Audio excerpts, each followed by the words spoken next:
Bonjour à tous, vous écoutez l'émission Compte à rebours présentée par Interespan pour Radio Taïwan International.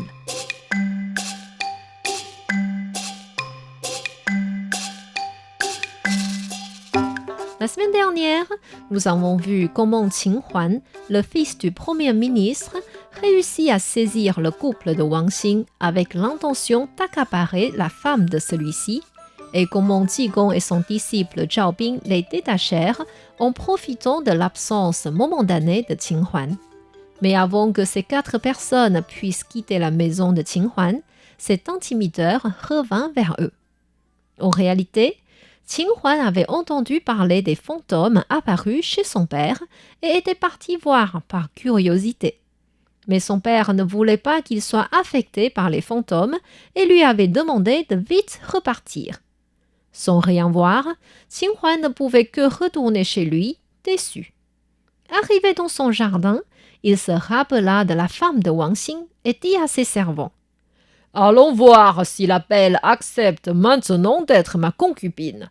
Si elle me refuse toujours, frappez-la à mort. » De l'intérieur, Zhao Bing entendit la voix de Qin Huan et demanda à Qigong avec inquiétude : « Maître, comment faire maintenant ?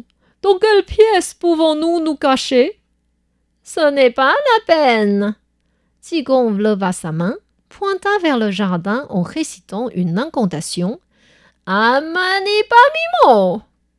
À ce moment-là, Qin Huan trembla et tomba par terre. Il fut tout de suite entouré par ses servants qui s'inquiétaient de sa situation. Qigong et ses compagnons profitèrent ainsi de ce bazar pour guider la maison de Qin Huan. Comme ce que Qigong avait ordonné, Zhao Bing aida Wang Xing, sa femme et sa mère à se sauver loin en bateau, et Qigong lui-même retourna dans la pièce où il était emprisonné, comme s'il ne l'avait jamais quitté.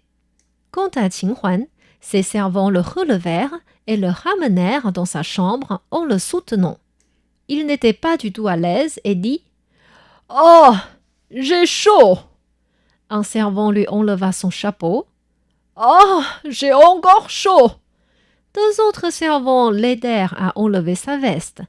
Mais Qin Huan avait toujours trop chaud. Ainsi, ses servants enlevèrent sa robe, ses chaussures, ses chaussettes, mais même en lui faisant du vent avec un éventail, il avait toujours trop chaud. Finalement, le chef des servants Qin Yu ordonna aux servants d'apporter 2 blocs de glaçons. Mais dès que les glaçons arrivèrent dans la chambre, Qin Huan cria : « Oh, j'ai froid !» Les servants sortirent les glaçons, lui remirent ses chaussettes et ses chaussures, et pourtant il avait toujours froid. Ainsi, ils lui remirent sa robe, sa veste, son chapeau et même 2 couvertures. Mais Qin Huan se plaignit toujours qu'il avait froid. Qin Yu ordonna aux servants de préparer une bassine de feu et cela donna chaud à Qin Huan. Il devait ainsi de nouveau enlever ses habits. Qin Huan avait ainsi un coup froid, un coup chaud, et cela se répéta 4-5 fois. La nuit était presque passée. Soudainement, Qin Huan dit : « Oh, j'ai la tête qui me démange. Viens me gratter. » Qin Yu gratta la tête de son maître et se rendit compte avec étonnement que plus il la grattait, plus la tête devenait grosse. Tous les servants étaient stupéfaits de voir la tête de Qin Huan gonfler comme un ballon. Comme le soleil se levait, Qin Yu envoya rapidement un servant faire un rapport au Premier ministre. Celui-ci avait demandé un jour de congé parce qu'il n'avait ni dormi ni jugé Qigong cette nuit en raison des fantômes chez lui. Avant qu'il aille au lit, il reçut le rapport que son fils était malade. Comme il avait déjà perdu un fils précédemment, il se rendit immédiatement chez Qin Huan par préoccupation. Arrivant dans sa maison, il vit son fils bien-aimé en train de se tordre de douleur par terre. En plus, sa tête était gonflée comme un ballon. Farouche, il corrigea les servants vivement. « Comment vous êtes-vous occupé du jeune maître ? Pourquoi vous ne m'avez pas donné de nouvelles plus tôt, mais avez attendu que sa maladie s'aggrave ?» Qin Yu s'expliqua. « Grand maître, Le jeune maître était encore en bonne santé hier soir, mais il était tombé dans le jardin en rentrant de chez vous. Depuis, il avait un coup froid, un coup chaud, et il se plaignait d'avoir des démangeaisons dans la tête. Je l'ai aidé à se gratter, mais plus je grattais sa tête, plus elle grossissait. C'est une maladie aiguë et très bizarre. Dans ce cas-là, allez vite employer le meilleur médecin de la capitale pour venir le soigner. Il y avait 2 médecins très connus dans cette ville. L'un s'appelait Tang Wanfang, l'autre s'appelait Li Huaichun. Nous avons parlé de celui-ci dans des émissions précédentes. Les servants allèrent immédiatement demander à Li Huaichun de répondre à ce besoin.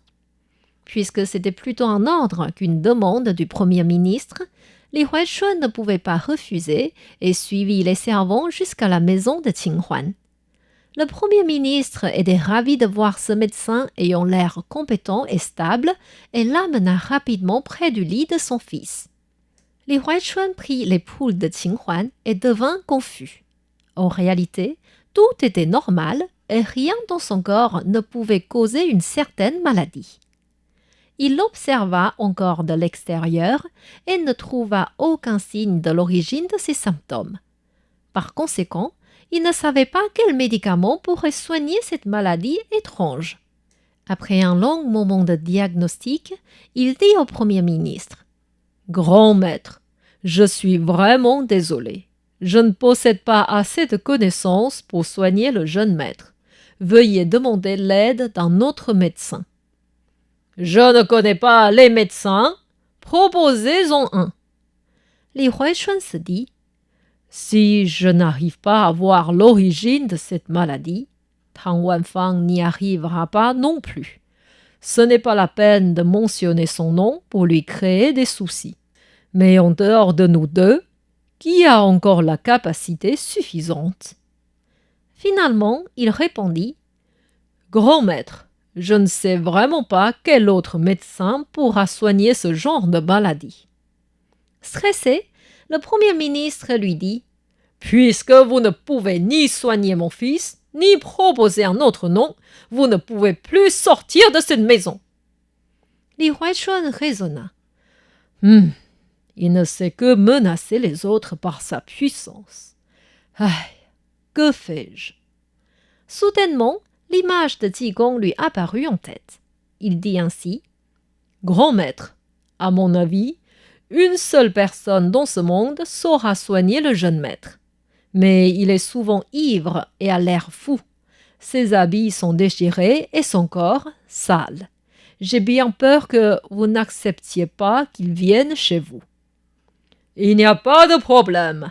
S'il sait soigner mon fils, j'accepte tout. » « Mais c'est un moine. »« Moine ou pas, peu importe. Dites-moi son nom. » »« C'est Qigong du temple Lingying près du lac Xihu. »« Ah, c'est lui.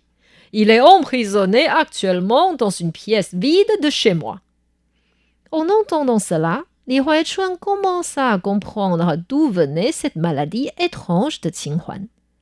Le Premier ministre ordonna immédiatement à un servant « Fais venir le moine fou ici. S'il veut soigner mon fils, je le laisserai partir au temple et absoudrai sa culpabilité. » Le servant alla vite voir les prisonniers et vit que tous les moines qu'ils avaient saisis la veille étaient réveillés. Il dit à Qigong « Moine, voilà une grâce qui tombe sur vous. »« Si elle est tombée, il faut la relever. » « Le grand maître vous demande de soigner la maladie de son fils. Si vous y arrivez, vous pourrez repartir au temple librement. » « Dis-lui, si c'est pour demander de l'aide des autres, il faut être poli en employant des mots magiques. » Le servant retourna voir le Premier ministre en lui transmettant le message de Qigong. Le Premier ministre considérait son fils plus important que tout le reste et dit « D'accord, dis-lui que je voudrais qu'il vienne soigner mon fils en rajoutant un s'il vous plaît à la fin. » Le servant retourna voir Qigong tout en pensant « Ce moine a vraiment de la chance. Le grand maître ne parle jamais aux autres de cette manière. » Il lui dit « Moine, quel honneur pour vous!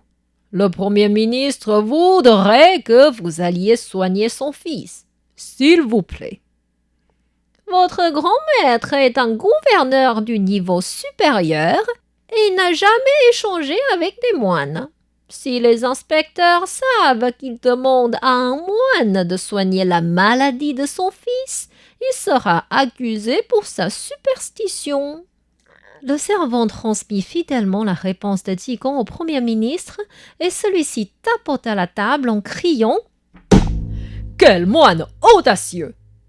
Li Huaichun essaya de le calmer. « Grand maître, ne vous fâchez pas. Ce moine a un caractère spécial. Si vous n'allez pas personnellement lui parler, il ne viendra pas. » Le Premier ministre regarda son fils qui roulait douloureusement sur son lit et dit avec impuissance « D'accord, maître Li Huaichun, mais venez avec moi puisque c'est votre idée. » Quand les deux arrivèrent devant la pièce où fut emprisonné Qigong, tous les servants qui surveillaient les prisonniers se levèrent avec respect. Le Premier ministre dit « Moine, mon fils a attrapé une maladie étrange. C'est pour cela que je viens spécialement vous demander de le soigner. » Je suis venu ici lié par des chaînes pour être jugé, non pour soigner des maladies. En voyant l'air farouche du Premier ministre sur le point d'exploser, Li Huaichun lui dit « Grand maître, permettez-moi de négocier avec lui. » Est-ce que Li Huaichun pourra réussir à obtenir l'aide de Qigong? Est-ce que d'autres conflits peuvent survenir entre Qigong et le Premier ministre? Pour connaître la suite de l'histoire, je vous invite à revenir la semaine prochaine au Conte à rebours.